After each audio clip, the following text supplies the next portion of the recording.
He ruled an empire that European maps left blank. He was richer than any king in Europe.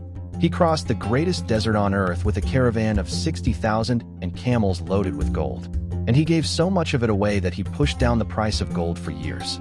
They remember him as the richest man who ever lived. His name was Mansa Musa.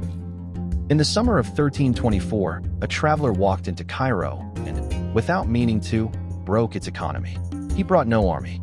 He laid siege to nothing. He simply started giving gold away, to officials, to merchants, to beggars in the street.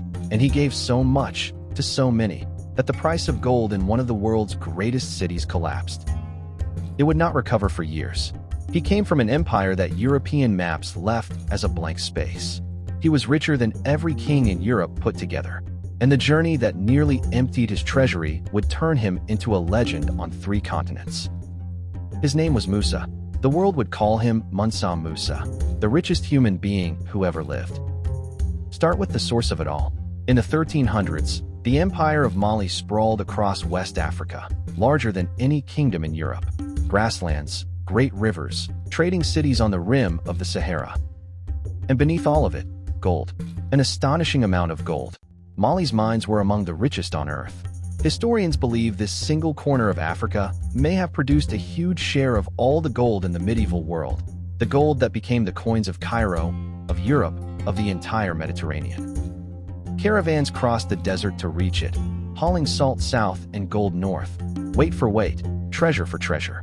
And every ounce of that trade was taxed by the man on the throne of Mali. Whoever ruled Mali sat on top of one of the greatest fortunes on the planet. By the early 1300s, that man was Musa. The way he came to power sounds like a myth, and he may have invented it himself.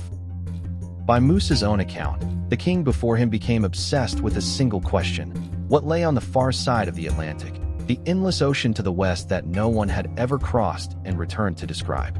So the king built a fleet, 200 ships, packed with men and supplies, sailing west to find the other shore. One ship came back.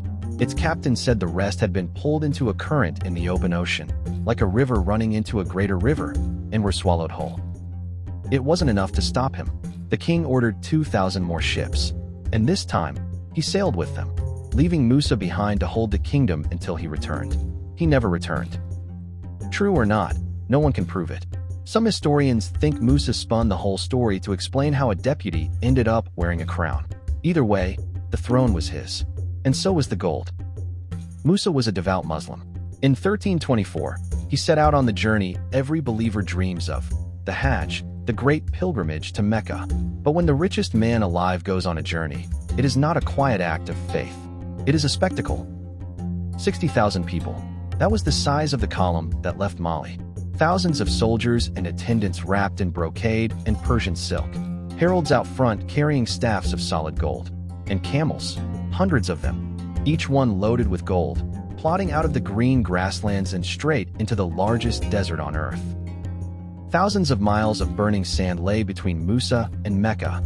He crossed it not as a humble pilgrim, but as an empire on the move. When that glittering column reached Cairo, the city had never seen anything like it. Musa nearly caused a scandal before he even arrived. He refused to kneel before the Sultan of Egypt, saying he bowed to no one but God. A delicate compromise was found, and he was welcomed like royalty. Then he opened his treasury. He gave gold to the Sultan's court, to the holy men, to the merchants, the officials, the poor, to anyone who came near him. He gave with both hands, on a scale no one had ever witnessed. An Arab historian, writing only years later, said Musa and his men left no official without a gift of gold, and spent so freely that they crushed the value of gold across all of Egypt. Sit with that. One man, passing through a foreign city, poured in so much gold that he moved the price of the metal for an entire economy. By later accounts, gold in Cairo lost as much as a quarter of its value and stayed down for years. Some said a decade. It may be the only time in history that one person's generosity wrecked a region's money, entirely by accident. Here is the part almost no one tells you. By the time Musa turned for home, his open hands had nearly emptied him out.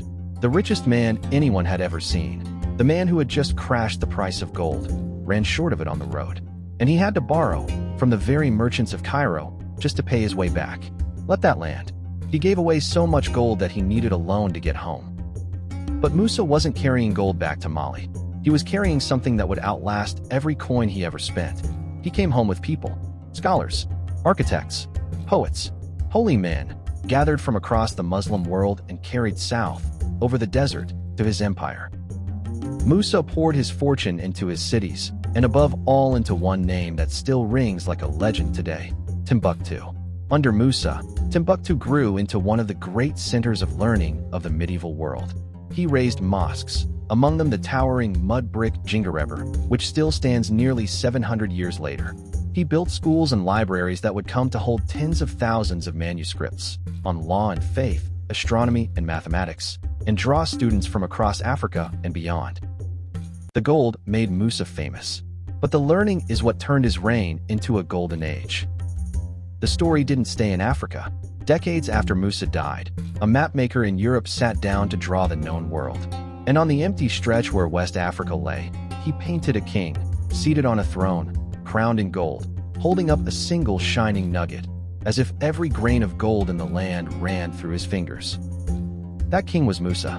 For centuries afterward, it was how Europe pictured the wealth of Africa, a black emperor on a golden throne, richer than any monarch they knew by name. One man's journey had put an entire empire onto the map of the world. Musa died around 1337. The throne passed to his son, then to his brother, and slowly the empire of Mali faded, its trade routes seized, its cities taken by rising rivals. But the legend never faded. People still argue about how rich Mansa Musa truly was. The honest answer? No one can say. His wealth flowed from a river of gold so deep it could never be counted in the numbers we use today. And that is exactly why we remember him, not as a man with a price tag, but as the measure of wealth beyond measuring. A king from an empire the maps left blank, who crossed the greatest desert on earth and gave away so much gold that, 7 centuries later, the world still hasn't stopped talking about it. If you want more rulers history almost forgot, they're waiting for you on this channel.